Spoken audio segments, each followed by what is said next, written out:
ये कहानी है उस युवक की जिसने गुलाम भारत को उसकी शक्ति का एहसास कराया, उस सन्यासी की जिसकी आवाज ने विश्व मंच पर सभागार को खड़ा कर दिया, उस आत्मा की जिसने कहा, उठो, जागो और तब तक मत रुको जब तक लक्ष्य प्राप्त न हो जाए। ये कहानी है स्वामी विवेकानंद की। भाग 1, एक बेचैन आत्मा का जन्म और सत्य की खोज। 19वीं शताब्दी का भारत केवल राजनीतिक रूप से गुलाम नहीं था, वो मानसिक रूप से भी थका हुआ था। अंग्रेजी शासन ने केवल प्रशासन नहीं बदला था, उसने सोच को प्रभावित कर दिया था। शिक्षित वर्ग पश्चिमी विचारों से प्रभावित होकर अपनी ही परंपराओं को कमतर समझने लगा था। धर्म कर्मकांड में उलझा हुआ था और समाज जातीय विभाजनों में बटा हुआ था। जनता के भीतर आत्मविश्वास की कमी थी। लोग मानने लगे थे कि प्रगति केवल पश्चिम से आ सकती है। ऐसे समय में इतिहास को एक ऐसे व्यक्तित्व की आवश्यकता थी जो भारत को उसकी आत्मा का स्मरण कराए, जो ये कह सके कि आध्यात्मिकता कमजोरी नहीं बल्कि शक्ति है। 12 जनवरी 1863 को कोलकाता के एक प्रतिष्ठित परिवार में एक बालक का जन्म हुआ। उसका नाम रखा गया नरेंद्रनाथ दत्त। यही बालक आगे चलकर स्वामी विवेकानंद के नाम से विश्व विख्यात हुआ। नरेंद्र का परिवार शिक्षित और सांस्कृतिक रूप से समृद्ध था। उनके पिता विश्वनाथ दत्त उच्च न्यायालय के वकील थे। वे आधुनिक विचारों के समर्थक थे, तार्किकता में विश्वास रखते थे और किसी भी बात को अंधविश्वास के आधार पर स्वीकार करने के पक्ष में नहीं थे। वे चाहते थे कि उनका पुत्र स्वतंत्र सोच वाला बने, प्रश्न पूछे, तर्क करे और स्वयं निर्णय ले। दूसरी ओर उनकी माता भुवनेश्वरी देवी अत्यंत धार्मिक, दृढ़ चरित्र और आध्यात्मिक प्रवृत्ति की थी। वे प्रतिदिन पूजा पाठ करती और रामायण महाभारत की कथाएं सुनाकर बालक नरेंद्र के मन में आदर्शों के बीज बोती। वे अक्सर कहती कि उनका पुत्र साधारण नहीं है। इन दोनों धाराओं, तर्क और आस्था ने नरेंद्र के व्यक्तित्व को गहराई दी। वे केवल धार्मिक वातावरण में पले बालक नहीं थे, वे विचारशील और जिज्ञासु भी थे। बचपन से ही उनमें असाधारण गुण दिखाई देते थे। उनकी स्मरण शक्ति अत्यंत प्रखर थी। वे संगीत में दक्ष थे, व्यायाम और तैराकी में रुचि रखते थे और अध्ययन में सदैव आगे रहते थे। किंतु इन सब के बीच एक बात उन्हें सामान्य बच्चों से अलग करती थी, उनकी जिज्ञासा। वे अक्सर ध्यान की अवस्था में चले जाते थे। कभी कभी खेलते खेलते भी वे किसी विचार में इतने डूब जाते कि बाहरी दुनिया से उनका संबंध टूट जाता। लेकिन उनका मन केवल भक्ति से संतुष्ट नहीं था। वे प्रश्न पूछते थे। वे हर धार्मिक कथन को परखना चाहते थे। जब वे किशोरावस्था में पहुंचे तो उनके भीतर एक गहरा प्रश्न बार बार उठने लगा। क्या ईश्वर को देखा जा सकता है?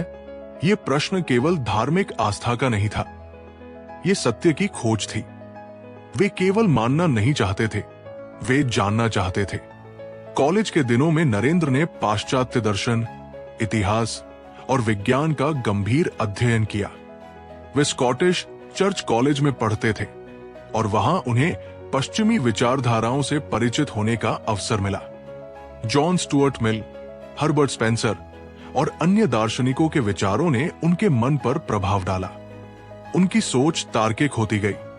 वे हर बात को प्रमाण के आधार पर परखते। इसी समय वे ब्रह्मा समाज से भी जुड़े। ब्रह्मा समाज मूर्ति पूजा और रूढ़ियों का विरोध करता था और एक निराकार ईश्वर की उपासना का समर्थन करता था। नरेंद्र को लगा कि यहाँ उन्हें कुछ उत्तर मिल सकते हैं, परंतु उनका मूल प्रश्न अब भी अनुत्तरित था। वे कई धार्मिक व्यक्तियों से मिलते और एक ही प्रश्न पूछते, क्या आपने ईश्वर को देखा है? अधिकांश लोग सिद्धांतों की चर्चा करते, पर कोई भी अनुभव की स्पष्टता से उत्तर नहीं दे पाता। ये खोज उन्हें अंततः दक्षिणेश्वर के काली मंदिर तक ले गई, जहां उनकी भेंट हुई रामकृष्ण परमहंसा से। जब नरेंद्र पहली बार रामकृष्ण से मिले तो वे उनके व्यक्तित्व से प्रभावित तो हुए, किंतु पूरी तरह आश्वस्त नहीं हुए। उन्होंने वही प्रश्न दोहराया, क्या आपने भगवान को देखा है? रामकृष्ण का उत्तर तत्काल और निडर था। हां, देखा है, उतनी स्पष्टता से जितनी मैं तुम्हें देख रहा हूं, बल्कि उससे भी अधिक निकटता से। यह उत्तर साधारण नहीं था, उसमें तर्क नहीं, अनुभव की शक्ति थी। नरेंद्र चकित रह गए। पहली बार किसी ने उनके प्रश्न का उत्तर बिना घुमाए, बिना सिद्धांतों में उलझाए दिया था। इसके बाद उनका रामकृष्ण के साथ संपर्क बढ़ता गया।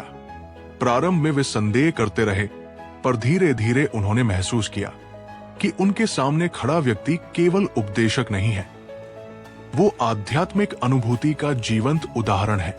रामकृष्ण ने उन्हें सिखाया कि आध्यात्मिकता केवल ग्रंथों में नहीं, अनुभव में है। उन्होंने कहा कि सभी धर्म सत्य की ओर जाने वाले मार्ग हैं और प्रत्येक व्यक्ति अपनी प्रकृति के अनुसार ईश्वर तक पहुंच सकता है। ये शिक्षा नरेंद्र के भीतर गहराई से उतरती गई। उनका संशय कम होने लगा और उनके भीतर एक नई चेतना जागृत होने लगी। परंतु जीवन ने उन्हें एक कठोर परीक्षा से भी गुजारा। उनके पिता का अचानक निधन हो गया। परिवार आर्थिक संकट में आ गया। जो मित्र और रिश्तेदार पहले साथ थे, वे दूर होने लगे। नरेंद्र को नौकरी की तलाश करनी पड़ी। कई बार अपमान सहना पड़ा। इन कठिन परिस्थितियों ने उनके व्यक्तित्व को और परखा। वे मंदिर गए, काली मां के सामने खड़े हुए। वे धन मांगने गए थे, परंतु उनके मुख से निकला, मुझे ज्ञान दीजिए, भक्ति दीजिए, वैराग्य दीजिए। ये क्षण उनके आंतरिक परिवर्तन का प्रतीक था। धीरे धीरे उनका झुकाव सन्यास की ओर बढ़ने लगा। 1886 में रामकृष्ण परमहंस के महाप्रयाण के बाद नरेंद्र और उनके साथियों ने बारानगर मठ में एकत्र होकर सन्यासी जीवन प्रारंभ किया। यही नरेंद्र ने सन्यास की दीक्षा लेकर नया नाम धारण किया, विवेकानंद। ये नाम केवल पहचान नहीं था, ये उनके जीवन के उद्देश्य का संकेत था। विवेक से आनंद की ओर, ज्ञान से सेवा की ओर। अब उनके सामने प्रश्न था, भारत के लिए क्या किया जाए? वे समझ चुके थे कि जब तक वे भारत को स्वयं नहीं जानेंगे, तब तक उसके लिए कार्य नहीं कर सकते। इसी विचार से उन्होंने देश भ्रमण का निश्चय किया। स्वामी विवेकानंद, भाग 2, भारत की धूल से विश्व मंच तक। बारानगर मठ से निकलते समय स्वामी विवेकानंद के पास न धन था, न निश्चित योजना, न किसी प्रकार की सांसारिक सुरक्षा, पर उनके भीतर एक स्पष्ट संकल्प था। भारत को जानना है, उसे भीतर से समझना है, उसकी आत्मा को पहचानना है। वे मानते थे कि किसी राष्ट्र का उत्थान बाहर से नहीं होता, वो भीतर से जागता है। सन्यासी के वेश में वे पैदल निकल पड़े, कभी रेल से, कभी पैदल, कभी किसी दयालु व्यक्ति की सहायता से वे नगनगर गांव गांव घूमने लगे।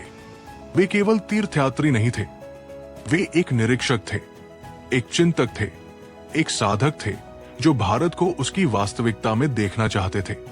उन्होंने राजाओं के दरबारों में भी समय बिताया और निर्धनों की झोपड़ियों में भी रात्रि व्यतीत की।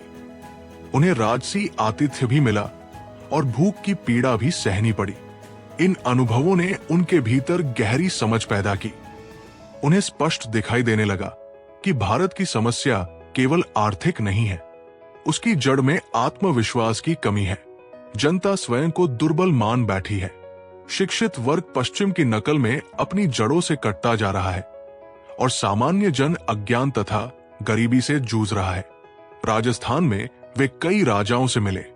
मैसूर के महाराजा ने उनके ज्ञान और व्यक्तित्व से प्रभावित होकर उन्हें सहायता की पेशकश की। पर विवेकानंद का उद्देश्य व्यक्तिगत सुविधा नहीं था।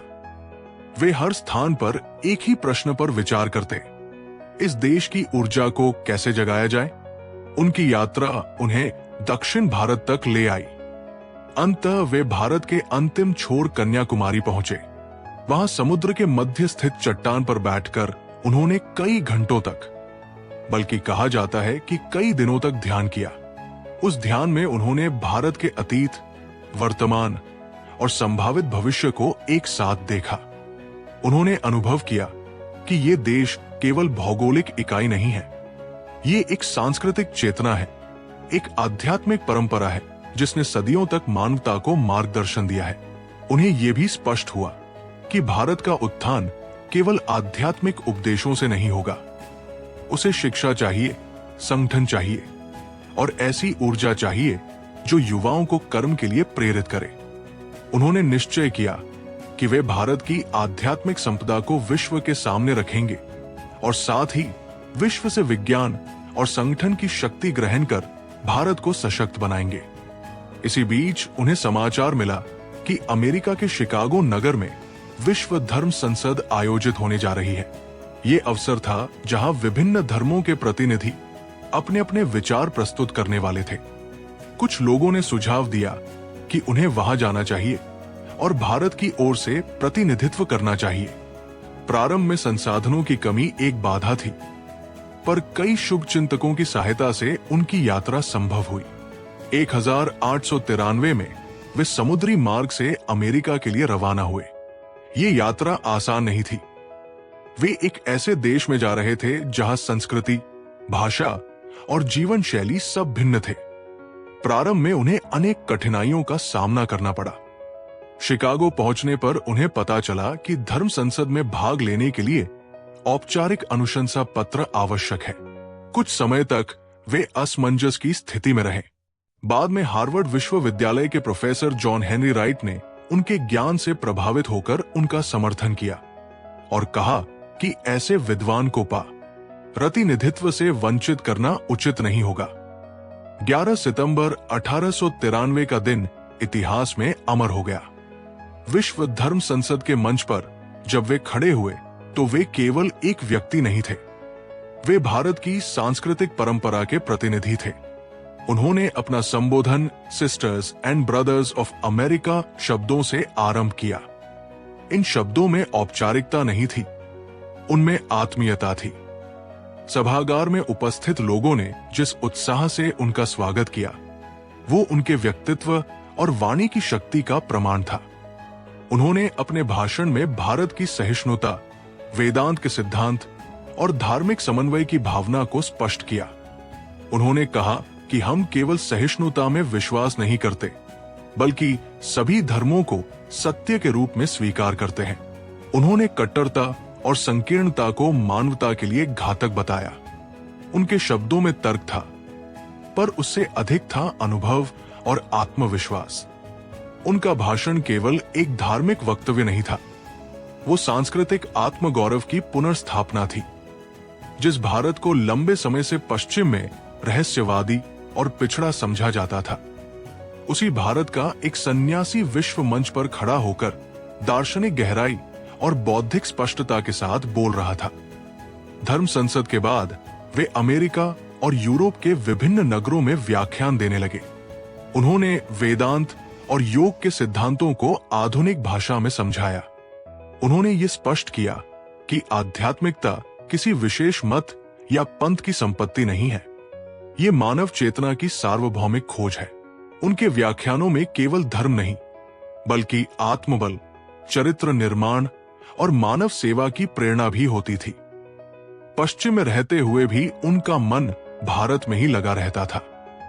वे बार बार अपने पत्रों में लिखते कि भारत को जागृत करना आवश्यक है।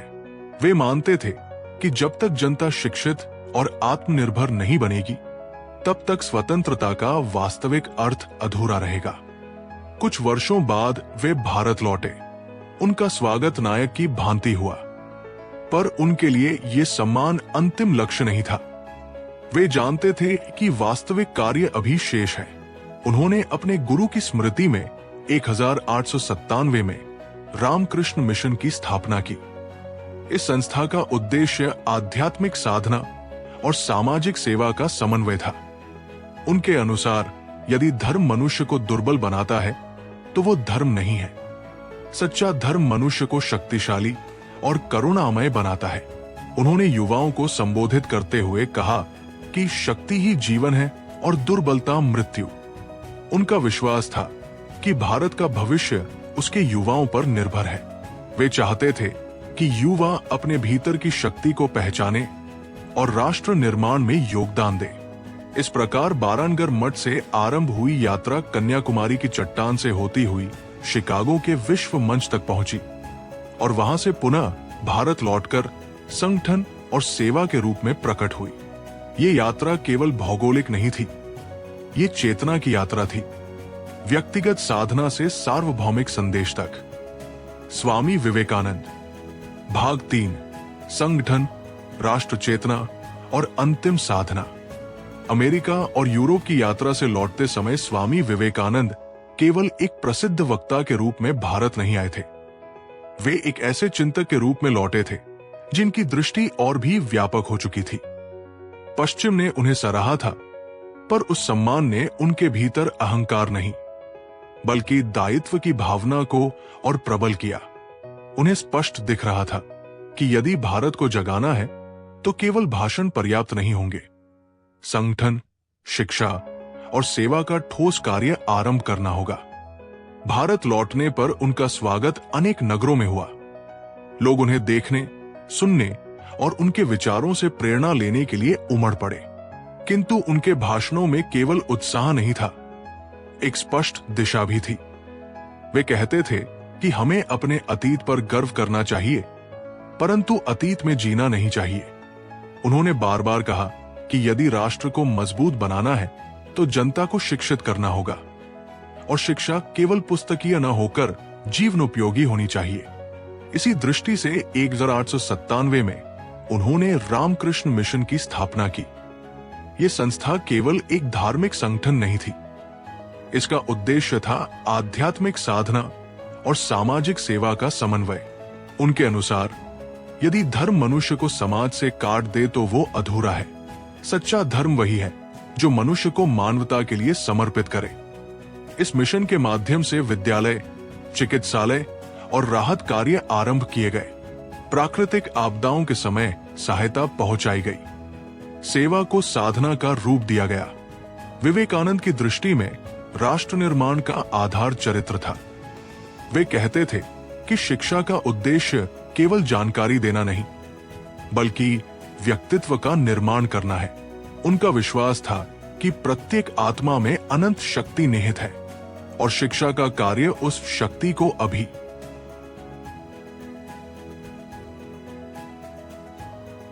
व्यक्त करना है। वे युवाओं से विशेष आशा रखते थे। उनका प्रसिद्ध आह्वान था, उठो, जागो और तब तक मत रुको जब तक लक्ष्य प्राप्त न हो जाए।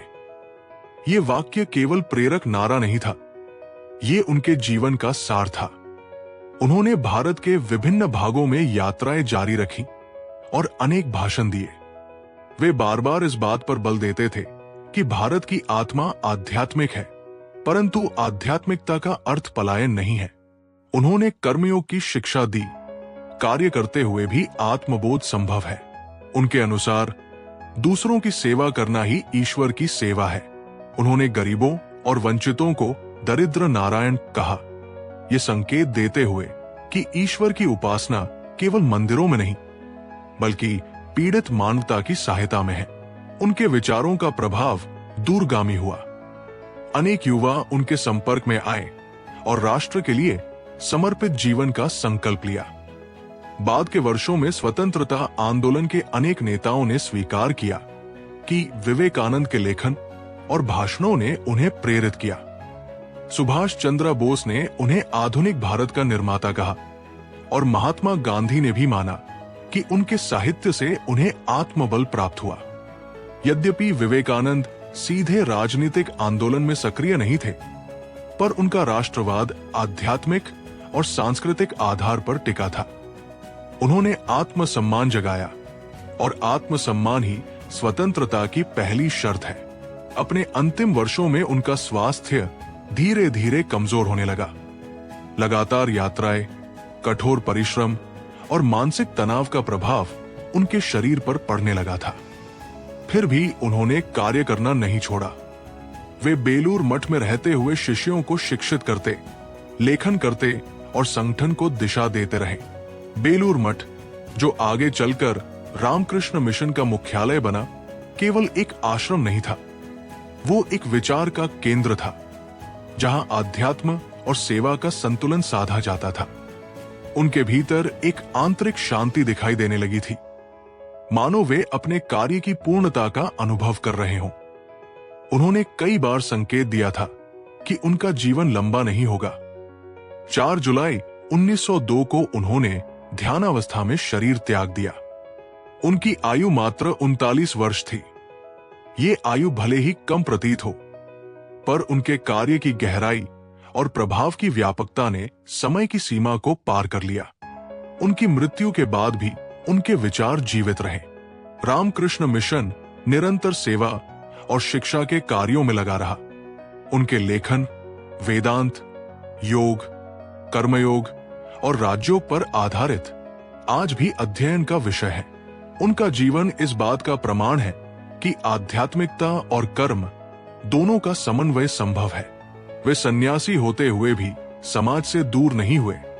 उन्होंने समाज को ही अपनी साधना का क्षेत्र बनाया। स्वामी विवेकानंद का जीवन एक पूर्ण वृत्त की भांति है, जिज्ञासु बालक से विश्व विख्यात दार्शनिक तक और अंतः संगठनकर्ता तथा राष्ट्र जागरण के प्रेरक तक। उन्होंने भारत को ये सिखाया कि आत्मविश्वास के बिना कोई भी राष्ट्र आगे नहीं बढ़ सकता। उन्होंने ये भी स्पष्ट किया कि शक्ति केवल बाहरी साधनों से नहीं आती, वो भीतर की चेतना से उत्पन्न होती है। इस प्रकार उनकी यात्रा केवल व्यक्तिगत मुक्ति की नहीं थी, वो सामूहिक उत्थान की यात्रा थी। उनकी वाणी आज भी गूंजती है, उनके विचार आज भी प्रेरणा देते हैं और उनका जीवन आज भी ये स्मरण कराता है कि यदि एक व्यक्ति अपने भीतर की शक्ति को पहचान ले तो वो एक युग को प्रभावित कर सकता है। इस ऑडियो बुक का समापन कुछ इस तरह है। जीवन सीमित था, पर चेतना असीम थी। शरीर मात्र 39 वर्षों में शांत हो गया, पर विचार कालातीत हो गए। स्वामी विवेकानंद ने हमें सिखाया कि ईश्वर मंदिरों में बंद नहीं है, वो हर उस हृदय में है जो निडर है, करुणामय है, जागृत है। यदि हम अपने भीतर की शक्ति को पहचान ले तो वही उनकी सच्ची श्रद्धांजलि होगी। उनकी यात्रा समाप्त नहीं हुई, वो हर उस आत्मा में जारी है जो सत्य की खोज में है। अगर आपको ये ऑडियो बुक अच्छी लगे तो चैनल को लाइक, शेयर एंड सब्सक्राइब करें।